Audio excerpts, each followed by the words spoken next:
microwave the hamster. Aloha everyone, this is Mike, the Gaming Road Warrior. We are back. In the 80s, video games were just getting started. We had text adventure games on the PC, ports of arcade games on a few home consoles that were out, like the Atari and the NES.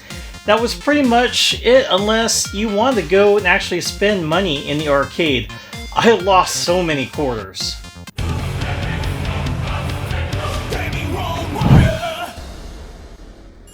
Things started to change towards the end of the decade, which was mostly thanks to the contributions of Lucasfilm Games and their many graphic adventure titles.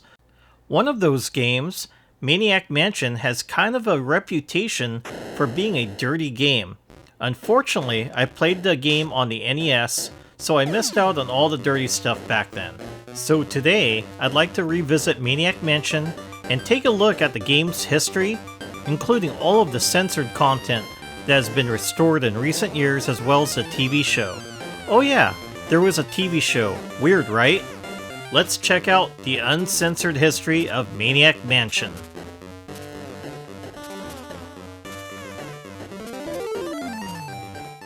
Today we'll take a look at some of the best and newest computer games on the market. Now, one reason computer games have become so good is this marriage between film-style animation and sound and the interactive control of computers. There are perhaps no better practitioners of this technology than the wizards at Lucasfilm Studios in San Rafael, California. Say Lucasfilm and you think of the latest computer technology, sophisticated animation and paint programs. But even at Lucasfilm, game animation starts out with the old-fashioned artists drawing characters by hand, because today's computer games have to look as good as the old-fashioned Disney cartoons. Everything is handmade, unlike similar to the way the old animated adventure films were done. Every gesture has to be accounted for. And so the maddening thing about the graphic adventure is that in the text adventures, almost anything you could imagine or express with a sentence could happen. But in a graphic adventure, you can't do anything you can't show. And you can't afford to show very much. Between 1985 and 1986, Lucasfilm Games released 7 games. Seriously, these guys were busy. However, while they were cranking out games left and right, those games were all released by other publishers. The company decided it wanted to get into publishing so it could put out its own games. And the very first game it published was Maniac Mansion on the Commodore 64 and Apple II computer. And that wasn't the only way Maniac Mansion was the first of its kind either, since game designer Ron Gilbert developed the point-and-click adventure game interface for this game specifically. That system would go on to be used in a ton of other games, especially Lucasfilm games, and that makes Maniac Mansion pretty special. Oh, by the way, Ron Gilbert also invented cutscenes for this game. Yeah, Maniac Mansion is a pretty important piece of video game history. Now, if you don't know anything about Maniac Mansion, here's all you need to know. Maniac Mansion takes place in the mansion of the Edison family. There's Dr. Fred, Nurse Edna, their son Weird Ed, and 2 sentient tentacles, 1 purple and 1 green. Sounds like a nice family, right? Wrong. They have all been brainwashed by a meteor that has tasked them with collecting human brains to experiment on. One of the people they kidnapped to collect their brain is a character named Sandy Pants, the girlfriend of Dave Miller, the protagonist of the game. It's up to Dave and 2 other player-chosen characters with special abilities to save Sandy and escape the Maniac Mansion without being thrown in the dungeon, or worse. For its time, Maniac Mansion was actually really complex. The mansion is vast and full of puzzles that can only be solved by certain characters, and the game has a bunch of different endings depending on which characters you choose, which puzzles you solve, and who survives until the end. Maniac Mansion was a runaway success and earned glowing reviews across the board after its release. The success prompted Lucasfilm Games to port their title to other platforms, which mostly included other computers like the Amiga, Atari ST, and Macintosh, but there were also a very popular home console that got its own, let's say, special port. In fact, it got 2. Maniac Mansion was ported to the NES twice by different studios, a company named Jellico which changed and withdrew much of the game to appeal to a Japanese audience for a Japanese release in 1988, and the American NES port which was handled by Lucasfilm Games in collaboration with Real Time Associates in 1990.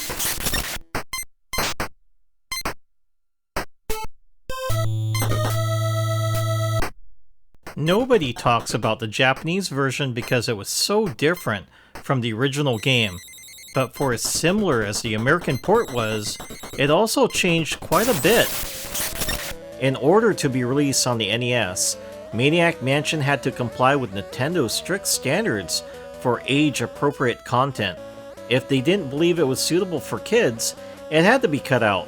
This led to a laundry list of changes to the main game, including tons of aggressive and sexually suggestive lines of dialogue being changed, the removal of environmental elements like skeletons, and the deletion of the occasional sexy lady. Come on, Nintendo, not even a swimsuit calendar? Something that managed to get past Nintendo was a scene in which you can put a hamster in a microwave. They caught it, but only after the American cartridges were printed. That scene was cut out when the international cartridges were printed.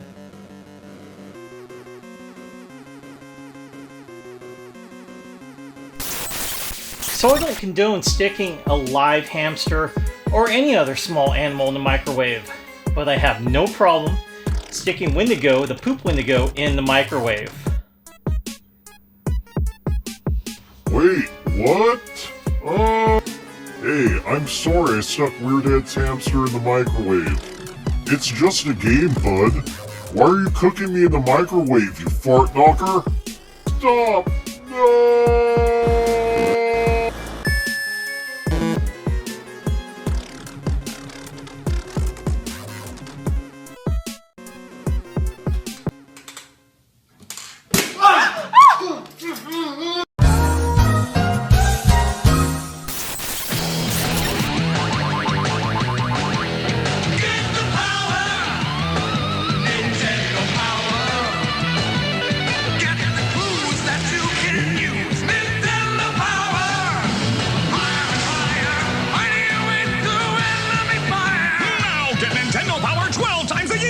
Great issues plus 6 free strategy guides on a hot new game. That's twice the power for still $15. Wow, call now.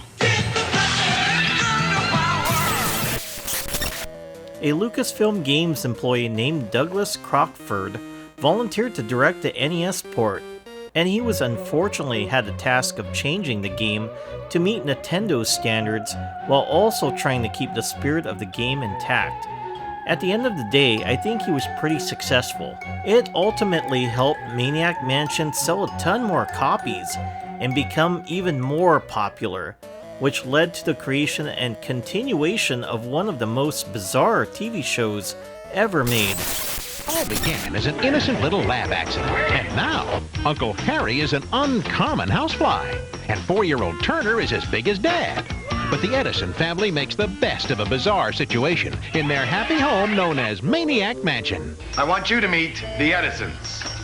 Ike, Idella, Turner, Tina, Casey, and Harry. Over here! Down! To the right. How you doing?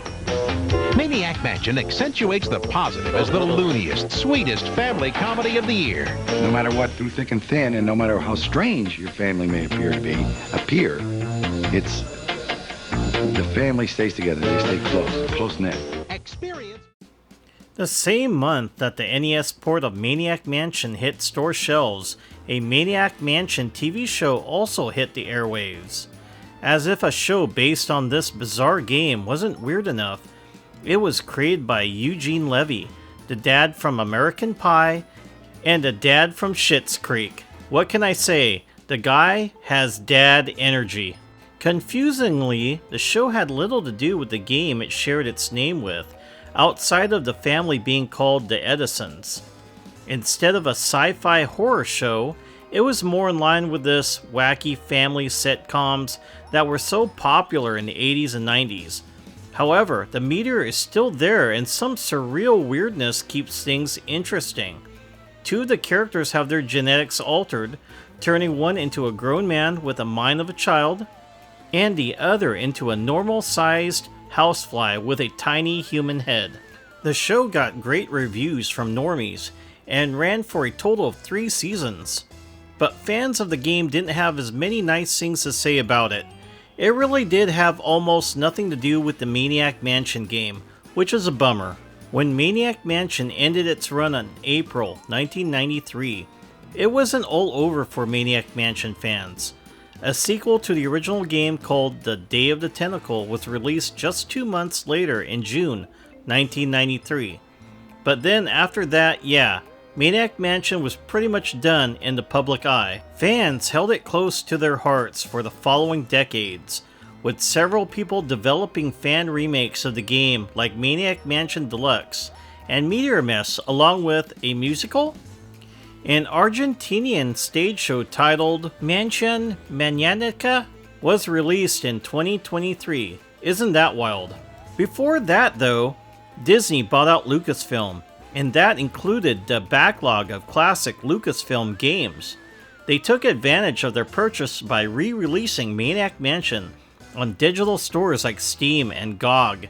And that one, oh boy, that one is uncensored.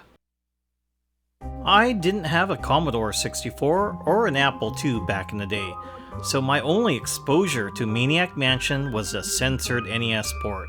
But now, I'm an adult with a computer that plays anything, so I finally got a chance to see what was cut out of the NES version. And it's not as scandalous as it might have been back then. Sure, the swimsuit calendar is there, there's a naked statue on the second floor, and the poster of the Lady Mummy is on a wall in the gym, but none of it is particularly racy. I can see why lines were changed to things like, "Don't be a tuna head," now though. And it makes sense now why so many things around Edna changed. She's a freak! If anything, it's interesting to see how much Nintendo has changed. While still being seen as the family-friendly video game company, I mean, they published Bayonetta 2 and 3, which stars a character that is inherently sexual. And I'm pretty sure that there are hentai games on the Nintendo eShop for the Switch. I haven't played them, but I've seen the Tentacles see them on sale.